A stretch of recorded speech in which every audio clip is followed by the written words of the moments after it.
નમસ્તે and very good evening. આજના આપણા એફબી લાઈફનો ટોપિક છે ડાયાબિટીસ એન્ડ આઈ. એટલે કે ડાયાબિટીસના લીધે આંખોને કેવા પ્રકારની અસર થાય છે અને એ જ જણાવવા માટે આપણી સાથે છે doctor Kinjal Desai. Hello madam, very good evening. Good evening Ananda. So doctor Kinjal Desai anterior segment surgeon અને મેડિકલ રેટિના સ્પેશિયાલિસ્ટ છે. તેઓએ એમએસ યુનિવર્સિટીની બરોડા મેડિકલ કોલેજમાંથી એમબીબીએસ અને એમએસ ઓપ્થોલ્મોલોજિસ્ટ કરેલ છે. She has done the fellowship in the medical retina from the prestigious Arvind Eye Hospital, Coimbatore, અને અત્યારે એમએમ ચોકસી મેડિકલ સેન્ટરમાં છેલ્લા 4 વર્ષથી જોડાયેલા છે. સો મેડમ, આપણે ક્વેશ્ચન્સ હવે શરૂ કરીશું. So before I start our session, I would like to request everyone જેમને પણ કોઈ પણ પ્રકારના પ્રશ્નો હોય, પ્લીઝ અમારા કમેન્ટ સેક્શનમાં પ્રશ્નો તમારા મૂકજો and we'll give you the answers. So to start with the session, I would like to ask you, madam, કે જ્યારે આપણે આંખોની વાત કરીએ છીએ ત્યારે ડાયાબિટીસને કેમ આટલું મહત્વ આપવામાં આવે છે? Good evening all. Good evening Ananda. Okay, so આજનો આપણો ટોપિક છે ડાયાબિટીસ એન્ડ આઈ. એ એટલો ઇમ્પોર્ટન્ટ છે because as we all know India is the diabetic capital of the world. Means કે આખા વર્લ્ડમાં સૌથી વધારે ડાયાબિટીસ આજે ઇન્ડિયામાં છે. As per the research at present ઇન્ડિયામાં 30 મિલિયન લોકો ડાયાબિટીસથી પીડાયેલ છે અને 2030 સુધી આ આંકડો અરાઉન્ડ 75 to 80 મિલિયન સુધી પહોંચી શકે છે. અને ડાયાબિટીસમાં સૌથી મેઇન વસ્તુ જે આંખને લગતી થાય છે જે છે ડાયાબિટીક રેટિનોપેથી. અને 18-20% ડાયાબિટીક લોકોમાં ડાયાબિટીક રેટિનોપેથી જોવા મળે છે. અને એ લોકોને નોર્મલ લોકો કરતાં 25 એટલે 25 ટાઈમ મોર રિસ્ક હોય છે બ્લાઇન્ડનેસ આવવાનું. That's why this topic is very important. Oh, so diabetic retinopathy એટલે શું madam? You have mentioned diabetic retinopathy. So what is that? Diabetic retinopathy એટલે ડાયાબિટીસના લીધે આંખના પડદામાં થતો એક એવો રોગ જેમાં ડાયાબિટીસના બ્લડ શુગર લેવલના લીધે આંખની જે લોહીની નળીઓ હોય એ સૂચી જાય અને એમાંથી લોહી બહાર આવે અને એના લીધે આંખનો પડદો ડેમેજ થાય. ઓકે, સો મેડમ ડાયાબિટીક રેટિનોપેથીનું સૌથી વધુ જોખમ કોના ઉપર હોય છે? સૌથી વધુ જોખમ એ લોકોમાં હોય છે જેમાં ડાયાબિટીસ બહુ ફ્લક્ચ્યુએટ થાય છે. એટલે અમારી લેંગ્વેજમાં કહીએ તો પુઅરલી કંટ્રોલ ડાયાબિટીસ. એટલે ફોર એક્ઝામ્પલ કે આજે કોઈ પેશન્ટનું બ્લડ શુગર લેવલ 100 છે, કાલે એકદમથી 400 થઈ જાય, પછી 2 દિવસ રહીને એકદમથી 200 થઈ જાય અને પછી એકદમથી 500 થઈ જાય. તો આવી રીતે જે ઉપરની જે ગ્રાફ બને છે ડાયાબિટીસ બ્લડ શુગર લેવલનો, એ લોકોમાં સૌથી વધારે મેક્સિમમ રિસ્ક રહે છે ડાયાબિટીક રેટિનોપેથી થવાનું. બીજું, જે લોકોમાં લોંગ ટર્મ ડાયાબિટીસ જેમ કે 10 વર્ષથી વધારે જેને ડાયાબિટીસ છે એમનામાં પણ જોખમ રહે છે. અને ડાયાબિટીસની સાથે સાથે અગર પેશન્ટને બ્લડ પ્રેશર છે કે પેશન્ટ લોંગ ટાઈમથી સ્મોકિંગ કરે છે કે આલ્કોહોલ લે છે તો એ બધા કેસીસમાં પણ આનું રિસ્ક વધારે રહે છે.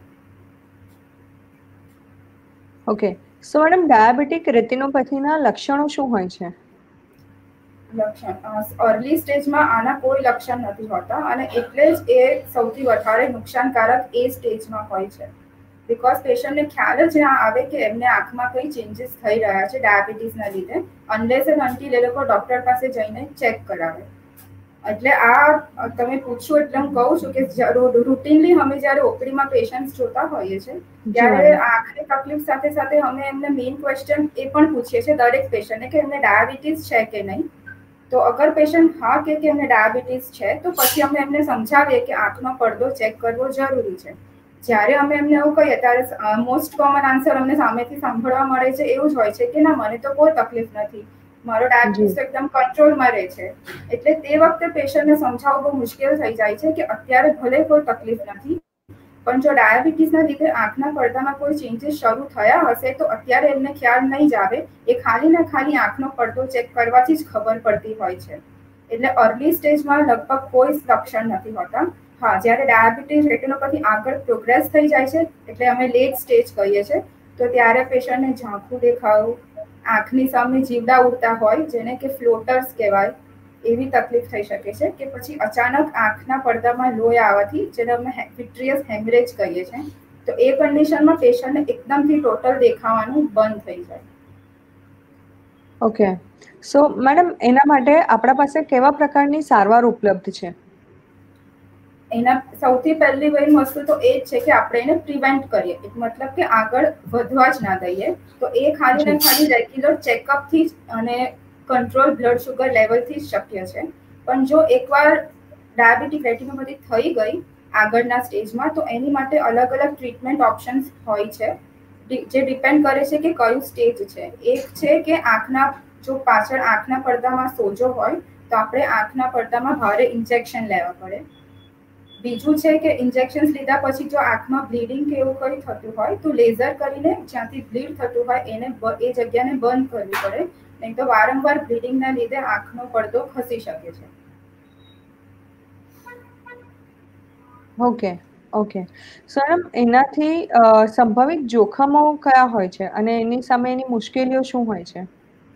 સૌથી મેઇન જોખમ ડાયાબિટીક રેટિનોપેથીનું એ છે કે બ્લાઇન્ડનેસ, મીન્સ કે અંધત્વ આવી શકે છે, total blindness which is irreversible. એટલે એકવાર થઈ ગયા પછી આંખમાં પાછું દેખાતું ઓલમોસ્ટ ઇમ્પોસિબલ છે.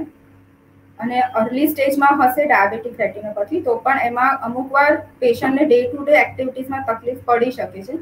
જેમ કે મેં કીધું કે લેઝર એનું ટ્રીટમેન્ટ છે, તો લેઝર ભલે થઈ ગયું, આંખ આપણે બચાવી લીધી, પણ લેઝરની પણ અમુક સાઈડ ઇફેક્ટ છે કે પેશન્ટને થોડું દેખાતું કાયમ માટે ઓછું થઈ જાય. પણ એ જે દેખાશે એ જીવે ત્યાં સુધી દેખાશે, એના માટે આપણે લેઝર કરીએ છીએ. બીજું કે કદાચ લેઝરના લીધે રાત્રે જોવામાં પણ તકલીફ પડી શકે, કે પછી નજીકનું ઝીણું વસ્તુ જોવામાં પણ તકલીફ થઈ શકે, પણ એટલીસ્ટ આપણે એની આંખ બચાવી લીધી એવું કહેવાય. અને લેટ સ્ટેજમાં તો એકવાર બ્લાઇન્ડનેસ આવી ગયા પછી એમાં એવું થાય છે કે આંખમાં લોહી ફરી વળે છે, એના લીધે આંખના પડદા પર પ્રેશર આવે છે, તો એના લીધે આંખનો પડદો પણ ખસી શકે છે. તો એ કેસમાં આપણે સર્જરીથી ટ્રીટ તો કરી શકીએ છીએ, પણ પહેલા જેવું આવું તો પોસિબલ નથી જ. એટલે બેસ્ટ વસ્તુ એ જ છે કે આપણે એને આગળ પ્રોગ્રેસ થતા રોકવી પડે. રાઈટ. સો મેડમ કોઈ એક આંખને ઓલરેડી રેટિનોપેથી, જે તમે કહી રહ્યા છો ડાયાબિટીક રેટિનોપેથીની અસર થઈ ગઈ હોય, સો ઇઝ ધેટ નેસેસરી કે બીજી આંખને પણ અસર થઈ શકે છે? હા, ઓલમોસ્ટ બંને આંખમાં સેમ જ ટાઈમે ચેન્જીસ શરૂ થતા હોય. એક આંખમાં કદાચ થોડું વધારે હોય, બીજામાં ઓછું હોય, પણ જનરલી બંને આંખમાં ચેન્જીસ આવે જ. ઓકે. સો ડાયાબિટીક રેટિનોપેથી નિયમિત ચેકઅપ કરાવવાની જરૂર હોય છે મેડમ? અને જો હોય તો ક્યારે કરાવવી પડે? લાઈક ક્યારથી ચાલુ કરવું પડે? કોઈ પર્ટિક્યુલર એજ છે એના માટે કે પ્રિવેન્શન લેવા માટે? Regular checkup is the only way of preventing this or restricting its progress. એટલે જ્યારે પણ ડાયગ્નોસ થાય એકવાર ત્યારે આપણે પડદો ચેક કરાવવો પડે, અને ત્યાર પછી જો એ ટાઈમે પડદો નોર્મલ હોય તો પછી દર વર્ષે પેશન્ટે જાતે સામેથી કોઈ તકલીફ થાય કે ના થાય, કમ્પલસરી પડદો રેટિના ચેક કરાવવાનું રહે. અને જો જે પણ ટાઈમે આપણને એવું લાગે કે ડાયાબિટીક રેટિનોપેથીના ચેન્જીસ શરૂ થઈ ગયા છે, તો પછી ત્યાર પછી દર 3 થી 6 મહિને આપણે ચેકઅપ કરાવવું પડે. અને એ રેગ્યુલર ચેકઅપ્સમાં જો આપણને એવું લાગે કે હવે આ ટ્રીટમેન્ટ કરવાની જરૂર છે, જેમ કે મેં આગળ કીધું એવી રીતે કે ઇન્જેક્શન લેવું પડે, કે પછી આંખની એન્જિયોગ્રાફી કરીને જોવું પડે કે આંખમાં લીકેજ છે કે નહીં, અને જો એવું હોય તો પછી જ્યાં પણ બ્લડનો લીકેજ હોય ત્યાં લેઝર કરીને એને બંધ કરવું પડે. એટલે આ બધું તો જ આપણને ખ્યાલ આવે જો આપણે રેગ્યુલર ચેકઅપ કરાવીએ. પણ મોસ્ટ ઓફ ધ કેસીસમાં એવું જ થતું હોય છે કે પેશન્ટને જ્યારે ઓછું દેખાતું થાય કે પછી એકદમ દેખાતું બંધ થઈ જાય ત્યારે જ એ લોકો ડૉક્ટર પાસે આવે છે, અને એ વખતે બહુ વધારે પડતું ડિઝીઝ પ્રોગ્રેસ થઈ ગયો હોય છે. એટલે એ વખતે આપણી પાસે ટ્રીટમેન્ટ ઓપ્શન્સ અને એ ટ્રીટમેન્ટનું આઉટકમ લિમિટેડ થઈ જાય છે. એટલે બેસ્ટ વસ્તુ ઇઝ કે આપણે રેગ્યુલર પહેલેથી જ ચેકઅપ કરાવીને આ ડિઝીઝને પ્રિવેન્ટ કરી દઈએ. ટ્રુ. સો મેડમ, તમે પ્રિવેન્શનની જ્યારે વાત કરી તો આઈ would like to ask you one more question, કે આપણે એને અટકાવી શકીએ ખરા? જે બ્લાઇન્ડનેસ હોય છે એને અટકાવી શકાય ખરા? હા, ચોક્કસ અટકાવી શકીએ. એનું અર્લી ડાયગ્નોસિસ અને ટ્રીટમેન્ટ એવી રીતે જ અટકાવી શકીએ છીએ. એકવાર આમાં એવું છે કે જે પણ સ્ટેજ પર આપણે ટ્રીટમેન્ટ શરૂ કરીશું એ સ્ટેજથી એ વખતથી ડિઝીઝ પ્રોગ્રેસ થવાનું બંધ થઈ જશે, એટલે અટકી જશે એનો પ્રોગ્રેસ. પણ જેટલું ડેમેજ થઈ ગયું છે એટલું પાછું નહીં આવે. એટલે ડાયાબિટીક રેટિનોપેથીના ટ્રીટમેન્ટનું મેઇન ગોલ એ જ છે કે વી સ્ટોપ ધ ડિઝીઝ પ્રોગ્રેશન. પણ જે એકવાર ડેમેજ ટિશ્યુને થઈ ગયું અને જેટલું એના લીધે આંખના વિઝન પર અફેક્ટ થઈ ગયું એ યુઝ્યુઅલી પાછું ના આવી શકે. True. So important is that કે ડાયાબિટીસ કંટ્રોલમાં રાખવો જરૂરી હોય છે, રાઈટ? સૌથી ઇમ્પોર્ટન્ટ, બીકોઝ આપણે જે પણ ટ્રીટમેન્ટ કરીશું, આ લેઝર કે એન્જિયોગ્રાફી કરીને લેઝર કરીશું કે પછી ઇન્જેક્શન્સ આપીશું, એ બધું વેસ્ટ જશે જો ડાયાબિટીસ કંટ્રોલમાં નહીં હોય. એટલે the first line of treatment diabetic રેટિનોપેથીમાં છે કે સ્ટ્રિક્ટ ડાયાબિટીસનો કંટ્રોલ. એની સાથે સાથે આપણા જે પણ ટ્રીટમેન્ટ ઓપ્શન્સ છે એ આપણે કરીશું. પણ જો પાછું ડાયાબિટીસ ફ્લક્ચ્યુએટ થયું, પાછું બ્લડ શુગર આમ તેમ થયું, તો શક્ય છે કે આપણી કરેલી બધી ટ્રીટમેન્ટ વેસ્ટ જાય અને આપણે ફરી પાછી ટ્રીટમેન્ટ કરવી પડે. Wonderful. Okay, madam. All right. So now we have the user questions. People are asking us the questions, and can we have the user questions, please? All right. So Ashutosh is there, and he is asking, "Hello, ma'am. I want to know that diabetic retinopathy curable." It is not curable. It is treatable. એટલે બંનેમાં difference એ છે કે ટ્રીટેબલ એટલે આપણે એનું ઇલાજ કરી શકીએ છીએ, ક્યોરેબલ એટલે મીન્સ કે એને મટાડી નથી શકતા. જે સ્ટેજ પર ડાયાબિટીક રેટિનોપેથી આવી ગઈ એ ત્યાં આપણે એને સ્ટોપ કરી શકીએ છીએ. એટલે ફોર એક્ઝામ્પલ કે આ કેટરેક્ટ એટલે કે મોતિયા જેવું નથી કે એકવાર મોતિયો આવ્યો તો આપણે એને કાઢી નાખ્યો એટલે લાઈફ ટાઈમ ઇટ ઇઝ ક્યોર્ડ એવું. ડાયાબિટીક રેટિનોપેથીમાં એવું નથી. એકવાર ડાયાબિટીક રેટિનોપેથી આવી ગઈ એટલે લાઈફ લોંગ પેશન્ટ સાથે રહેશે જ. The only thing we can do એ કે જે સ્ટેજ પર આપણને ખબર પડી એ સ્ટેજ પર આપણે એને સ્ટોપ કરી દઈએ. એટલે ક્યોર તો ના થઈ શકે પણ ટ્રીટ થઈ શકે. Right. Okay, ma'am. The next question is Vrunda Upadhyay. She is asking, "Hi, doctor. I have a query. What are the different types of diabetic retinopathy?" Mainly બે ટાઈપ હોય. એક નોન પ્લોરિફરેટિવ મીન્સ કે એમાં નવું લોહીની જે બ્લડ વેસલ્સ કહીએ એ ના બને, અને બીજું હોય પ્રોલિફરેટિવ જેમાં નવી બ્લડની વેસલ્સ બને. બંનેમાંથી પ્લોરિફરેટિવ ડાયાબિટીક રેટિનોપેથી વધારે જોખમી રહે છે, બીકોઝ એ સ્ટેજ આવી ગયા પછી આંખના કોમ્પ્લિકેશન્સની રેટ વધી જાય છે અને બ્લાઇન્ડનેસ આવવાના ચાન્સીસ પણ વધી જાય છે. જ્યારે આગળના સ્ટેજમાં હોય જેમ કે નોન પ્રોલિફરેટિવ ડાયાબિટીક રેટિનોપેથી, એ સ્ટેજમાં જો આપણે ડાયગ્નોસિસ કરી લઈએ તો એ પેશન્ટ માટે સૌથી બેસ્ટ રહે. અને એમાં પણ ડિપેન્ડિંગ અપોન ધ કન્ડિશન એમાં માઇલ્ડ, મોડરેટ ને સિવિયર એવી રીતે હોય છે. Okay. So Vrunda, here you go. Harsh Bhavsar, he's asking, "Hello, ma'am. Can diabetic retinopathy cause glaucoma in the future if left untreated?" Yeah, 100% it can cause glaucoma. મેં કીધું એવી રીતે પ્રોલિફરેટિવ diabetic રેટિનોપેથીમાં આંખનું pressure વધી જાય છે અને એના લીધે ગ્લોકોમા છે, એટલે જેમ કે આપણે ઝામર કહીએ છીએ એ થઈ શકે છે. Okay. Rahul Diwani, can smoking contribute to diabetic retinopathy?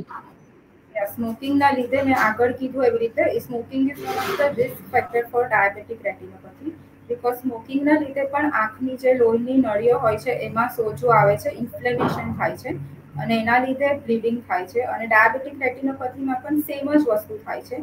એટલે સ્મોકિંગ કરવાથી જે પણ ડાયાબિટીક રેટિનોપેથી થવાનું રિસ્ક છે એ વધી જાય છે. So Rahul, you should stop smoking if you're smoking. Then Shah Pujal, she's asking, "Hello, ma'am. I want to know that is decrease in vision can only be due to diabetic retinopathy?" ના, એવું નથી હોતું. આ ડાયાબિટીસના કારણે આંખમાં બીજી બી તકલીફ થતી હોય છે, જેમ કે ડ્રાયનેસ થતી હોય છે અને બીજું એક વસ્તુ છે કેટરેક્ટ. તો ઝાંખું એટલે ડિક્રીઝ ઇન વિઝન એક કેટરેક્ટના લીધે પણ હોઈ શકે કે પછી ડાયાબિટીક રેટિનોપેથીના લીધે પણ હોઈ શકે. Okay. All right. Pawan Jarwal, ma'am, can we go for cataract assets with diabetic retinopathy? If yes, then which extra precautions PT have to take? We can go for cataract surgery with diabetic retinopathy. It depends કે કયું stage છે.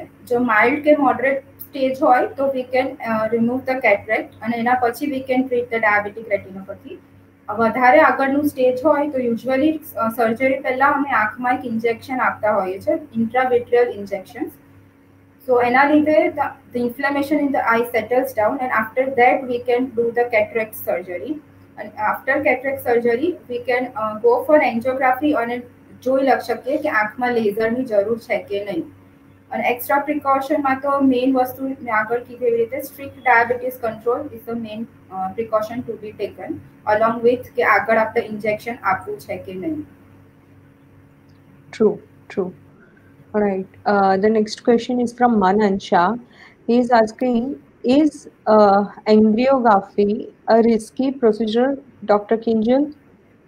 Angiography એટલે હમણાં મેં કીધું એવી રીતે એ procedure છે જેમાંથી આપણને ખબર પડે કે આંખના પડદામાં લોહી આવ્યું છે કે નહીં. તો એ પ્રોસિજરમાં એવું હોય છે કે આપણે યલો કલરની એક ડાય આવે જે આંખની નસમાંથી નાખવાની હોય અને એ 10 સેકન્ડ્સમાં આંખમાં હાથની નસમાંથી નાખવાની હોય અને 10 સેકન્ડ્સમાં આંખમાં પહોંચી જાય અને પછી આપણે આંખના ફોટો લેવાના હોય છે.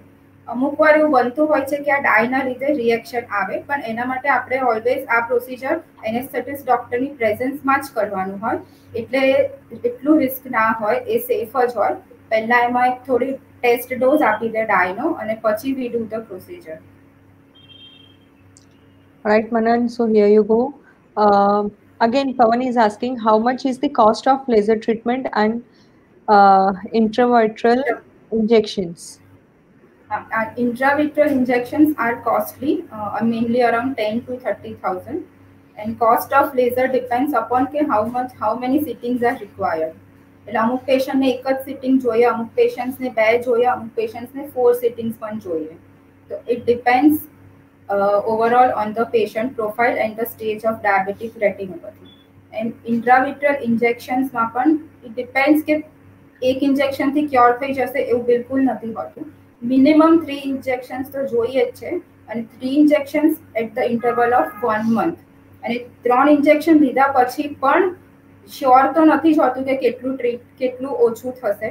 એટલે દર મહિને આપણે પેશન્ટને જોવાનું હોય અને એવું લાગે કે હજી ઇન્જેક્શનની જરૂર છે તો પછી આગળ 4, 5, 6 એવા ઇન્જેક્શન્સ પણ લેવા પડે.